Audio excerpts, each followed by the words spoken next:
Student, हम लोग पढ़ रहे हैं इकोलॉजी एंड एनवायरमेंट बायोलॉजी। और हम लोगों ने लास्ट क्लास में पढ़ लिया था इकोलॉजिकल पिरामिड्स के बारे में, और हम लोगों ने बता दिया था व्हाट इज इकोलॉजिकल पिरामिड या पारिस्थितिकीय स्तूप क्या होते हैं। हम लोगों ने बताया था कि जीवों की जो ट्रॉपिक लेवल है उससे एक पिरामिड शेप में या ट्रायंगुलर शेप में शो करना ही क्या कहला रहा था, इकोलॉजिकल पिरामिड। और आज की क्लास में हम बात करेंगे आज की क्लास में वो है बायोजियोकेमिकल साइकिल या जैव भू रासायनिक चक्र। बायोजियोकेमिकल साइकिल, बायोजियोकेमिकल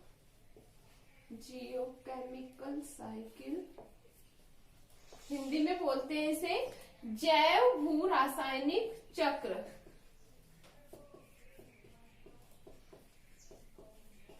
जैव भू रासायनिक चक्र। तो देखिए स्टूडेंट, सबसे पहले हम लोग जान लेते हैं व्हाट इज बायोजियोकेमिकल साइकिल या जैव भू रासायनिक चक्र क्या होता है। देखिए हम लोग कुछ चीजें बेसिकली जान लेते हैं कि क्या होता है जैव भू रासायनिक चक्र। अगर हम इसकी हिंदी ट्रांसलेशन की बात करें तो कुछ टाइम हम हिंदी पढ़ लेते हैं और संधि करके देखते हैं। जैव का मतलब जीव, जैव का मतलब क्या होगा भाई, जीव। भू का मतलब पृथ्वी। रासायनिक चक्र मतलब रासायनिक अभिक्रियाओं के द्वारा जो चक्र चल रहा है उसे ही क्या कहेंगे, जैव भू रासायनिक चक्र। मतलब जीव कहाँ पाए जाएंगे भाई, पृथ्वी पर पाए जाएंगे, और इनके बीच विभिन्न प्रकार की क्या होंगी, रासायनिक अभिक्रियाएं, जो कंप्लीटली कहाँ संपन्न होंगी, भूमि पर। तो जीवों द्वारा भूमि पर विभिन्न रासायनिक अभिक्रियाओं के द्वारा जो चक्र चलाया जाता है उसे क्या कहेंगे, जैव भू रासायनिक चक्र। लेकिन अब मैं बात कर रही हूँ सटीक डेफिनेशन की, तो हम बात करते हैं व्हाट इज बायोजियोकेमिकल साइकिल। तो देखिए स्टूडेंट्स, हम सभी जानते हैं जो प्लांट्स होते हैं वो क्या है, प्रोड्यूसर होते हैं, जिन्हें सनलाइट और वाटर के अलावा बहुत सारे मिनरल्स की क्या होती है, नीड होती है। ये जो मिनरल्स ऑब्टेन किए जाते हैं या मिनरल्स का जो एब्जॉर्बेशन किया जाता है वो किसके द्वारा किया जाता है, सॉइल के द्वारा किया जाता है। इतना हम सभी को पता है। सॉइल के बाद एब्जॉर्बेशन होने के बाद प्रोड्यूसर्स के द्वारा फूड का फॉर्मेशन किया जाता है, और फूड का फॉर्मेशन के बाद जो प्रोड्यूसर्स हैं या प्लांट्स हैं, इनके वेरियस टाइप के जो प्रोडक्ट्स होते हैं उनको विभिन्न जीवों के द्वारा या कंज्यूमर्स के द्वारा क्या कर लिया जाता है, यूज कर लिया जाता है। इतना क्लियर है। कंज्यूमर्स के बाद, यूज करने के बाद जो उपभोक्ता है उनकी क्या होगी, डेथ होगी, और डेथ होने के बाद इनका जो डीके होगा या अपघटन होगा वो किसके द्वारा होता है, we all know that decomposers के द्वारा। और इनके अपघटन के बाद डिकम्पोजर्स इन्हें किसमें वापस से मिक्स कर देते हैं, सॉइल में मिक्स कर देते हैं। तो देखिए क्या होगा, बायोजियोकेमिकल साइकिल मतलब जीवों के द्वारा या पादपों के द्वारा होने वाली विभिन्न रासायनिक क्रियाएं, जिसमें विभिन्न रासायनिक अभिक्रियाएं संपन्न होने के बाद वापस से जीवों के द्वारा या उनके पदार्थों को पृथ्वी में या भूमि में मिक्स कर दिया जाता है। क्या कहलाता है, जैव भू रासायनिक चक्र। तो जो चक्र है मतलब चक्र क्या होगा, प्रोड्यूसर से कंज्यूमर्स में जाएगी एनर्जी, उसके बाद जो कंज्यूमर्स हैं और या प्रोड्यूसर्स हैं उनके डेथ के बाद डिकम्पोजर्स के द्वारा उनको नष्ट किया जाएगा और वापस से किसमें मिक्स कर दिया जाएगा भाई, सॉइल में मिक्स कर दिया जाएगा।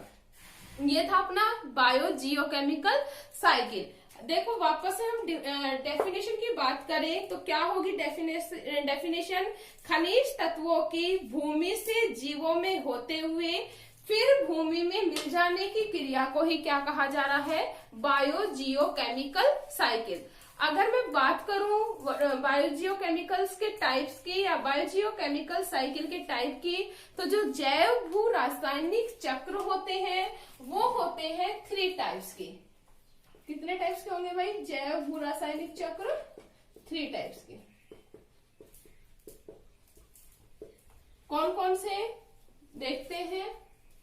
जो फर्स्ट होता है वो होता है जलीय चक्र या जल चक्रण। फर्स्ट है जल चक्रण। सेकंड है गैसीय चक्रण। गैसीय चक्रण। और जो थर्ड है अपना वो है अवसादी चक्रण।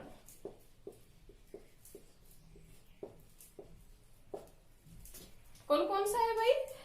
जल चक्रण, गैसीय चक्रण और लास्ट है अपना अवसादी चक्रण। हम फर्स्ट बात करते हैं जल चक्रण की। जैसा कि नाम है जल चक्रण, तो इस प्रकार का जो बायोजियोकेमिकल साइकिल है वो कंप्लीट होगा इन वाटर। क्या कहलाएगा? जल चक्रण। क्लियर है? सेकंड हम बात करते हैं गैसीय चक्रण या गैसेस साइकिल। तो देखिए student, what is gases cycle? Gases cycle के एग्जांपल में हम लोग देख लेते हैं। First nitrogen cycle, nitrogen cycle, oxygen cycle, carbon dioxide cycle या CO2 साइकिल, इन सबको किसमें इंक्लूड किया गया है? गैसीय चक्रण में इंक्लूड किया गया है। जो गैसीय चक्रण है वो मोस्टली या मुख्य रूप से होता है कहां पर? इन एटमॉस्फेयर या वायुमंडल में कंप्लीट होता है। थर्ड हम बात करें अवसादी चक्रण या हम इसे बोल सकते हैं सॉइल चक्रण। इस प्रकार का जो चक्रण होता है या इसे कह सकते हैं हम खनिज चक्रण, मुख्य रूप से भूमि में या पत्थरों या चट्टानों के द्वारा, जैसे फास्फोरस, ठीक है, कैल्शियम, फास्फोरस, इन चक्रों के द्वारा या मिट्टी में संपन्न होता है। कौन सा चक्र? अवसादी चक्र। क्लियर है स्टूडेंट्स? ये था अपना basic what is biogeochemical cycle. ठीक है, अब हम धीरे धीरे या एक एक चक्र के बारे में पढ़ेंगे और हमारा फर्स्ट जो चक्र है हम गैसीय चक्र में पढ़ेंगे। जो फर्स्ट चक्र है वो है CO2 साइकिल। ओके, तो अब हम पढ़ते हैं CO2 साइकिल के बारे में। फर्स्टली हम बता दें आपको, जो CO2 साइकिल है वो हम लोग जानते हैं कौन सा है? गैसीय चक्र है। और गैसीय चक्र मतलब यह है, इसकी जो मेन रूप से जो रिएक्शंस होंगी या ये मेनली जो कंप्लीट होगा वो कहाँ होगा? In atmosphere. We all know that student, जो CO2 होता है वो गैस होती है और जो गैसेज होती है वो मोस्टली कहाँ पाई जाती है? इन एटमॉस्फेयर। तो अब हम पढ़ते हैं CO2 साइकिल के बारे में। देखिए स्टूडेंट, हम लोग बात कर रहे थे कार्बन साइकिल के बारे में और हम लोग जानते हैं वायुमंडल में जो कार्बन का जो मेन सोर्स है वो है CO2 और जो CO2 का जो परसेंट है एटमॉस्फेयर में वो है 0.03%। 0.03%। We all know that students, जो कार्बन है वो सब विभिन्न उपापचयी क्रियाओं के लिए या प्लांट्स की मेटाबॉलिक एक्टिविटीज के लिए बहुत ज्यादा क्या होता है? जरूरी होता है। अब हम देखते हैं कार्बन साइकिल के बारे में।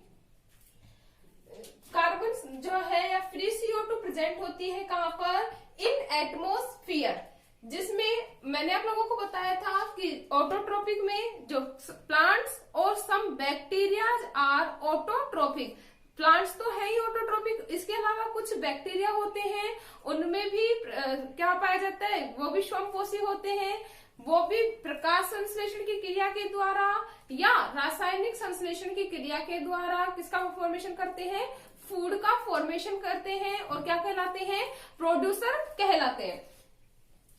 वातावरण में प्रेजेंट है फ्री CO2, ठीक है, एटमॉस्फेयर में सम कीमोसिंथेटिक बैक्टीरिया के द्वारा क्या किया जा रहा है?